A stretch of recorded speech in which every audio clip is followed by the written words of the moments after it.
Oh, it's Rick Taylor. What up, everybody? It's your girl. Y'all do it again.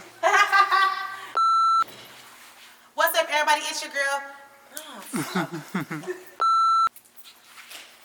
What's up, everybody? My words. What's up, everybody?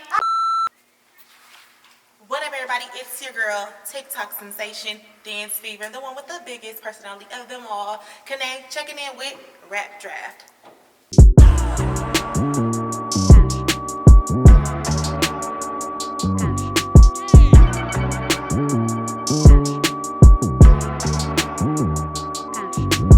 Yo, what's going on, man? It's your boy Rick Taylor back with another episode of the Rap Draft. And I got my homegirl, Kennaye Lewis, here with me, man. What's going on? Yo, what's up? Nothing much. Here on the Rap Draft, we like to interview artists of all kind, whether you're a rapper, TikToker, R&B artist, whatever you are. This is the platform for you. Mm-hmm. And basically, we like to let the fans know more about you and what you do. And for people who don't know you, let them know what you do. So with that being said, where were you born and raised? Where was I born and raised? So I was born in Gary, Indiana, Delaney Projects to be exact. But I did move from Gary at an early age. So I came to Milwaukee. I came from Milwaukee. I'm from Milwaukee. Mm-hmm. Okay. Now, when you moved to Milwaukee, where did you grow up at? When I moved to Milwaukee, we moved to 47th North. So I am uptown. Okay. Uptown, Foes and all that stuff. Uh-huh. Okay. Now, what was your childhood like growing up in Milwaukee? My childhood, it wasn't bad. I mean, it wasn't the best, but it wasn't bad either. My mom was a single mom of 4. I'm the oldest. And I was more so the athletic child. I ran track. I started running track at an early age. Shout out to the Silver Spring Spartans, because without them, I wouldn't have seen the places that I've seen all over this world. But yeah, I started running track at the age of 6, and I stopped running at 22. And yeah, I mean, I graduated high school. I was the first generation. I graduated college. Okay. Bachelor's in sport management and a minor in personal health and wellness. So yeah, your girl educated. Oh, okay. I see you doing big things. You really, you was really involved. You know. Exactly. Yes. That's what's dope. Congratulations to that. Thanks. Now, for the people who want to know, who is Kennaye Lewis? Kennaye. She is just the biggest ball of fun. When you meet me, my personality is so big. Like, it's just about you. You have no choice but to love me. Like, I wake up like this. I go to sleep like this. I use the bathroom like this. I dance like this. Like, I'm just a big ball of fun. That's literally who Kennaye is. Like, I'm super determined. I'm motivated. I don't mind trying things out, except for drinking and smoking. Fun fact, I've never drank or smoked ever in my life. So if you think when I be in the club you think I'm drunk, I'm not. Okay. It's just your personality. It's just my personality. I was born this way. Right. Now, what do you do for the people who want to know? Because we know you be on TikTok and Instagram and stuff. Like, what do you do? Like, so, like, business-wise, I own a dance studio. Shout out to the Steppy dance team, because we bleed pink and green up in here. Anyways, but I own a dance studio. It's a Stampede dance team. It's a youth competitive majorette team. But of course, I also do TikTok. I am, of course, I get paid off TikTok or whatever. So I am a content creator. I love helping people out with promos. I love just doing lip syncing. I also, I kind of use my TikTok to an advantage to like help me with acting, because I do want to tap into acting. I do have some upcoming things. We'll talk about that when you ask me about it. So yeah, I mean, TikToking, I own a 360 photo booth business. Is that what you mean? Yeah, okay. You got a lot of things going on. I'm like you a know, busybody. Yeah, you got a lot of things going on. That's great to hear, because, you know what I'm saying, coming from Milwaukee, we face a lot of obstacles and stuff like that growing up. And growing up in Milwaukee, just period, it's kind of hard to make it at doing stuff you want to do. To hear you got a lot of things going on is dope. Facts. Slow feet don't eat. Mm-hmm. Now, what or who inspired you to get into the dancing and the TikToking and everything you're involved in? So what inspired me? So I've been dancing at a young age. My mama used to enter me in all the dance contests, and I used to be kicking their ass for money. Mama get out there, get them. But as far as my dance team, so it kind of goes back to running track. The Silver Spring Spartans, they were my family. My family isn't big in Milwaukee, so they were my family for the most part. And I didn't have a dad growing up, and those coaches, Coach Lee, Coach Connor, Coach Gilly, Coach Jerry, they kind of like took me in, and whenever I needed some food, if ever I need some shoes, I need some warm ups, some clothes, anything, I was able to go to them, and they were my support. So I wind up, a lot of people, okay, back when the dance teams were starting, people were like, "Kennaye, why you don't got a dance team?" But I know what it takes to have a dance team, or to have a team, period. You're not just going to be just their coach. You're going to be their mother, their sister, their best friend. You're going to be that mentor for them. So I want to be able to, at the time I was like, I can't start a dance team then. I need to be able to answer my phone at 10 o'clock at night because they just got to it with their mom. So that definitely was my inspiration. The Spartans were my inspiration, as well as my kids. Yes, I have 2 kids. They were definitely my inspiration because I needed to get the coin. I was working full time. I was going to school full time. I actually was, I was taking like 18 credits sometimes, still being a full time mom, and then still having to go to work. And it was just like I wasn't able to give my kids my undivided attention or as much time as I wanted to give them. And I also wanted to like be my own boss. I'm tired of listening to everybody else and, you know, going into work whenever they say I have to come to work. I want to be able to get up and move on my own. I was just working at Hope School. I was a 3rd grade teacher. Yeah, been there, done that. That's over with. So we'll talk about that another time. But yeah, that was my inspiration. The Silver String Spartans, my kids, my mama, for real. Like seeing her bust her ass day in, day out. Like I just knew like it's more to it. It's more to it than this. I want to be my own boss. I want to be able to move and groove at my own beat. Okay, now that was dope because you had a lot on your plate, and like usually when that happens, a lot of people will probably come up with an excuse of why I can't do this, why I can't do that. But for you, you use it as motivation to push forward, which I feel like that could be pretty difficult. You said you had two kids, you was working full time, and you was going to school. Like, how did you just take that leap to like? You said you quit your job? Yes. Okay. How did you take that leap? And when you quit your job, what did you do? Like what was your first thing you did? And like, were you nervous when you did that? I wouldn't say that I was nervous. And fun fact, yeah, no, we won't touch on that. You can just scratch this right out. No, I wasn't nervous. It was just more so, I was just jumping out on faith, honestly, just jumping out on faith. And I mean, if I fall, shit, just get right back up and start over. It's not like I ain't never been on the bottom before. Right. Okay. Now, I also see that you do like skits and pranks and stuff like that with JayDay. How did that come about?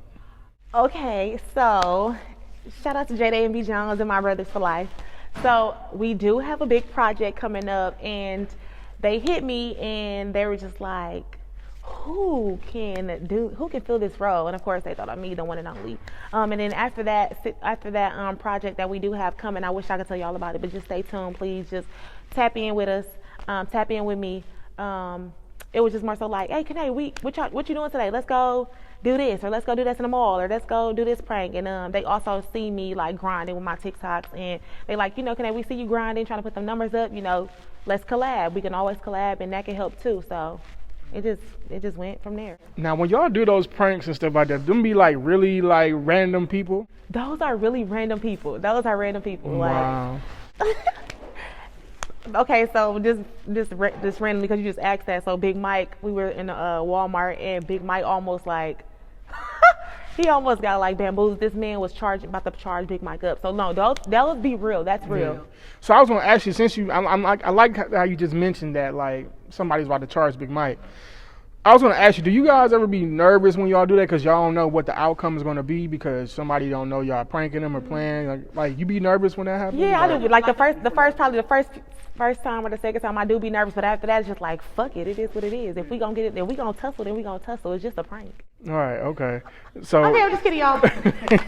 No, but I'm like, man, they got something. They really bold because, like, you know, to go up to somebody randomly, depending on what the skit is. I'm pretty sure, like, when you go up to somebody dancing, they ain't gonna really think none of it. But like, when you go up to them, like, you be like, oh, you trying to talk to my baby mama? You trying to talk to like stuff like that's like, it can really like go there. Those ones be a little spicy. Yeah. Now, did you know B. Jones and JayDay before you even got into like want to be doing like TikToks and Instagram and skits and stuff like that? Yes, I did. I knew B. Jones not as much as I knew JayDay. I knew JayDay from like when I was modeling, and also I do JayDay Jones's basketball tournament that he does every year. I bring my dancers out to dance there. But yes, I've been on him before this whole thing started. Okay, cool. I'm glad you brought up model because that was my next question. I was going to ask you, did you model? Like, what got you into modeling? So what got me into modeling? My cousin was on America's Next Top Model. I believe she was on season 2. Don't quote me. I mean, you can research it if you want. Her name is Ebony Morgan, but I used to love just watching her on that season or whatever on that show. I really hate how that whole situation went about, but yeah, she's definitely inspired me to model. And a lot of people always like complimenting my legs or my lips, and it was just like, okay, maybe I should just do this. You know, right. Like do this. And, you know, you getting dressed to the club or just getting dressed, period. You just looking at yourself in the mirror and just like, yeah, I'm gonna do this. Mm-hmm. Okay, no, cool. It's now, like, is that something you still involved in or looking to be doing, like get more involved in again? Yes. So I kind of took a break on it because my take, when it's time to get paid here in Milwaukee, and no shade, but when it's time to get paid here in Milwaukee, I realized that they're kind of cheap in a sense. Listen, it is what it is. They're kind of cheap. I got flew out to do video shoots for Lil Scrappy, Jacob Lattimore, and everything was just like paid for. Wardrobe was given, you know what I'm saying? And it was just like they fed us, like. I mean, I felt like that opportunity like turned me like kind of slowed down my modeling here in Milwaukee. Not saying that I'm not gonna get back into it, but it just kind of like deterred me a little bit. But I am willing. I do want to start getting back into it. I do want to start showing my face more. If y'all looking for a video girl, hit me up. What's up? But no, yeah. Yeah. Now let me ask you something, like, cause it seemed like you're super busy and you got a lot of titles. Like, are you like in a relationship right now? Oh, you is spicy right now. Are you listening right now? Okay, so I've been dealing with someone. So yes, you know, he just did like a thing yesterday. So it's of course out now. But yes, I am in a relationship. I just asked that because like I'm just thinking about like how busy you be. Like, is it hard to be in a relationship? Like is it? Do you think it's hard to be in a relationship with you, or do your guy like he understands and stuff like that?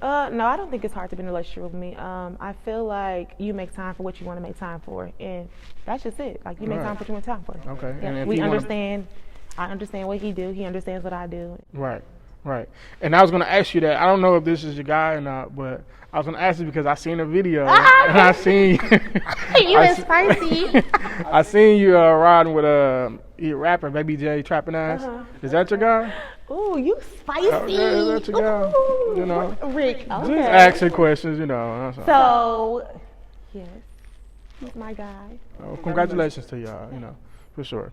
Now, since that's your guy, also, we just saw Will Smith and Chris Rock. Where are you going with this? Like, what do you think of that situation? And like, do you approve of it, or are you against it, or is that how you want your guy coming behind you?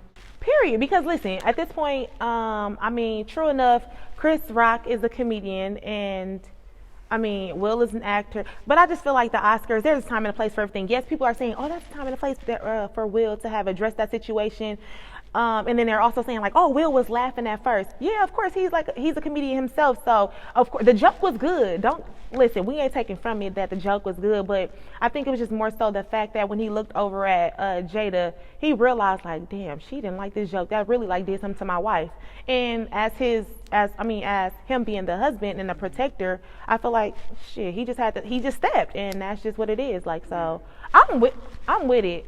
I'm with it, and I don't feel no type of way. I don't feel like he was wrong.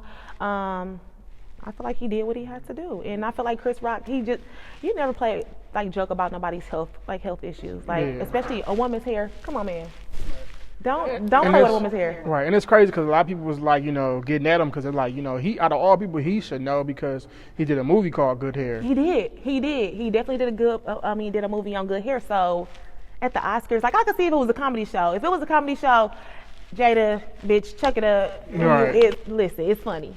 Right. So now, for somebody like, okay, for somebody who wants to get involved with like doing skits and get on Instagram and TikTok, like, what advice would you give them? Stay consistent. Consistency is key. So I feel like I will be even further than what I am right now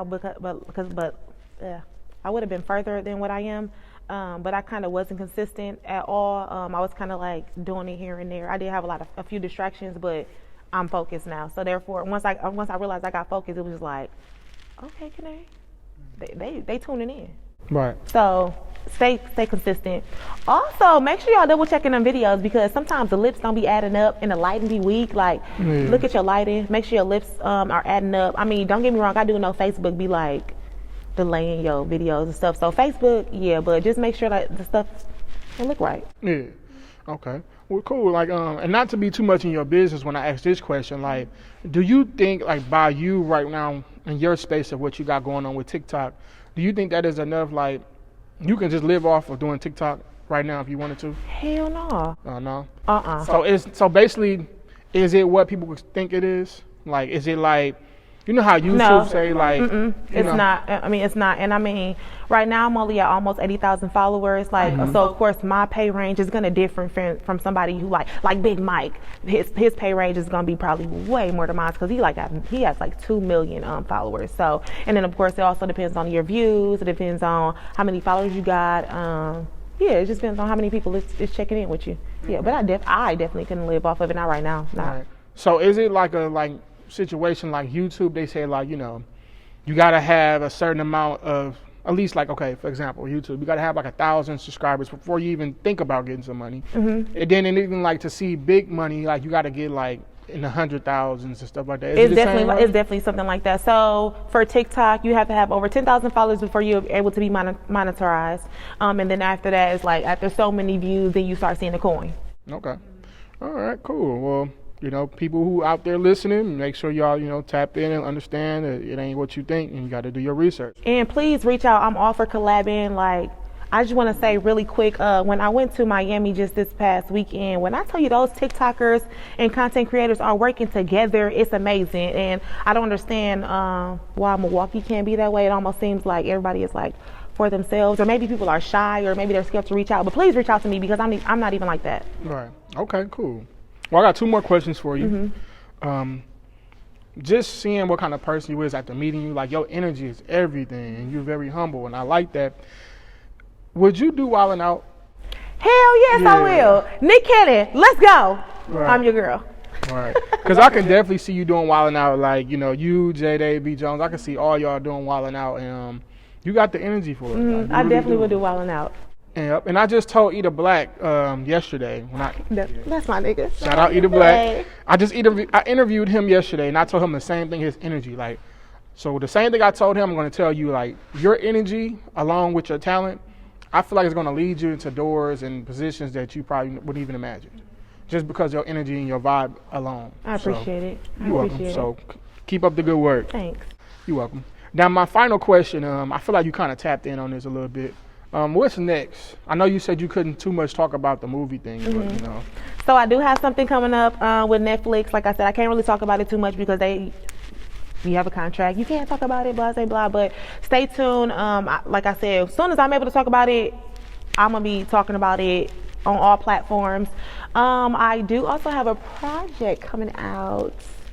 You know, your girl gonna be putting out a little twerk song, so just stay tuned, because y'all know one thing about Kennaye, she gonna twerk it down. And also, and Stolies. I can talk about Stolies. Stolies is coming out real soon. Yeah, I'm in there, Mrs. Officer. What's up? Just tap in with us. Tap in. Okay, well, it's cool. Like, it seems like you got a lot of things going on. Like, you know, you're an interesting person. So I want to tell you congratulations on what you've been doing so far and what more you got to come. And good luck to you in your success. And I want to thank you for sitting down, you know, having this interview with the Rap Draft. And we definitely appreciate you and wish you much success and the best of luck. Thank you so much. Thanks for having me, Rap Draft, period. Because what? Because yeah.